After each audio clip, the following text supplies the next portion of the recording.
আগের চাইতে বলবো না যে ব্যাপক পরিবর্তন আমরা ঢাকা মহানগরকে করে ফেলেছি, তবে কিছুটা হলেও আমরা ময়লা আবর্জনাকে একটা পরিবর্তনের চেষ্টা করছি। পরিষ্কার পরিচ্ছন্ন এটি চলমান প্রক্রিয়া, এটি সারা বছর যার যে প্রতিষ্ঠান তারা সেখানে অব্যাহত রাখবে।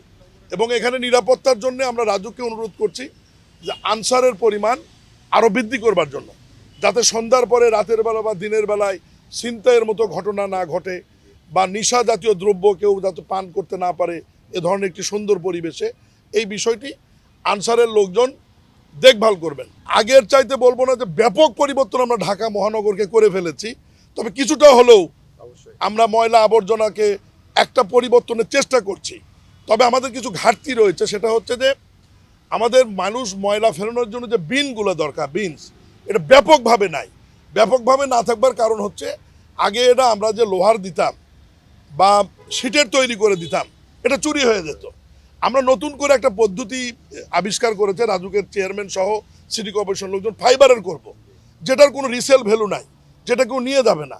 এই ফাইবারের বিনগুলো তৈরি করবার জন্য ইতিমধ্যে দক্ষিণ এবং উত্তর টেন্ডার করেছে। হাজার হাজার ফাইবারের আমরা ওই ময়লার বিন আমরা বিভিন্ন জায়গায় দিয়ে দেবো, যাতে মানুষ সেই জায়গাগুলোতে ময়লা ড্রপ করতে পারে। আমাদেরকে একটু সময় দিতে হবে।